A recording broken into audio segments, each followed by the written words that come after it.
बालाजान तिनियाली प्राइमारियाव इउपिपिएलनि गिदिर जयनिं हाबाफारि।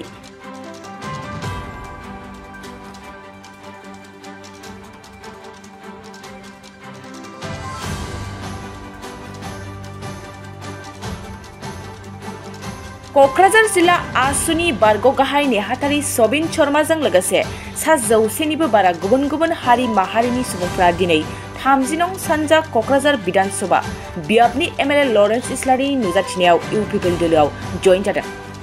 देबरगाव ब्लक इउपिपिएलनि बेन्दोंआव थानाय बालाजान तिनियाली प्राइमारिनि नब्लाङाव दिनै खुंफुंजानाय बे जयनिं हाबाफारियाव फारियै नुजाथियो ओनसोलनिनो एमएलए लरेन्स इस्लारि, कक्राझार जिल्ला इउपिपिएलनि नेहाथारि अमल्य सूत्रधर, देबरगाव ब्लक इउपिपिएलनि आफादगिरि बिजित बसुमतारी मोनहा।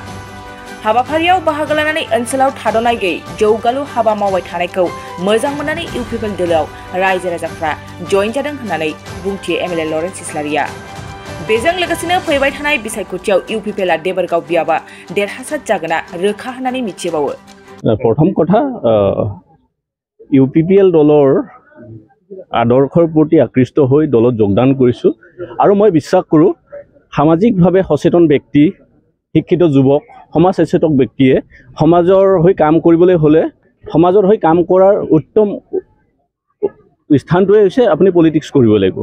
ৰাজনৈতিক দলৰ লগত আপুনি যোগাযোগ কৰিবলৈ সমাজনীতি আৰু ৰাজনীতি দুটাই একেটা মুদ্ৰাৰ ইপিঠি ইপিঠি। গতিকে সমাজৰ হৈ কাম কৰিবলৈ হ'লে আপুনি ৰাজনৈতিক দলৰ ৰাজনৈতিক আদৰ্শৰ লগত লগ হৈ সামিল হৈ আপুনি কাম কৰিব পাৰে। আৰু যেহেতু বালাজান তিনিআলি অঞ্চল বিভিন্ন জাতি জনগোষ্ঠী ভাষা-ভাষী ধৰ্মাৱলম্বী লোকেৰে বসবাস কৰি আছে, সেই সকলো জাতি জনগোষ্ঠী ভাষা-ভাষী ধৰ্মাৱলম্বী লোকৰে স্বাভিমানক সন্মান প্ৰদৰ্শন কৰি কাম কৰি যোৱা ইউপিপিএল দলৰ প্ৰতি আকৃষ্ট হৈয়ে আজি দলটোৰ প্ৰাথমিক সদস্যপদ গ্ৰহণ কৰিলোঁ।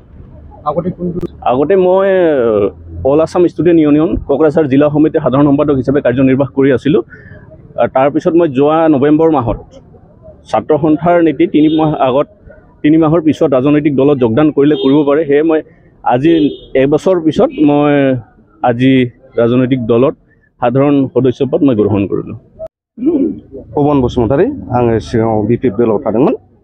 दा आङो इउपिपिएल दोलोखौ मोजां मोननानै दा बेयाव जयेन जाफैनाय जादों आरो। नोंथाङा सिगाङाव बिपिएफ दोलोआव माबाफोर बिबानफोर दंमोन?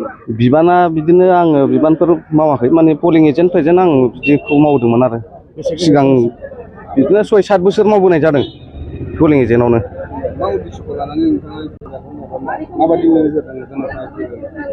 दा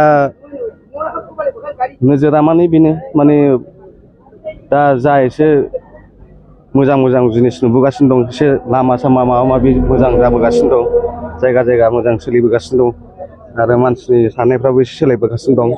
बेनि थाखायनो समाजनि थाखाय आरो बयजोंबो मिलायनानै जयै खौसेयै थालांनो थाखाय आं बे दोलोआव हाबफैनाय जादों आरो। रायजो राजाफोरनि खामानि मावनायाव बहुद मोजां, इउपिपिएल दोलोआ मोजांखौनो मावबोगासिनो दं। दा बेनि थाखायनो आंबो बेयावनो हाबफैनाय जादों आरो। बेनो औ, आं इउपिपिएलजोंनो मावलांबाय थागोन आरो।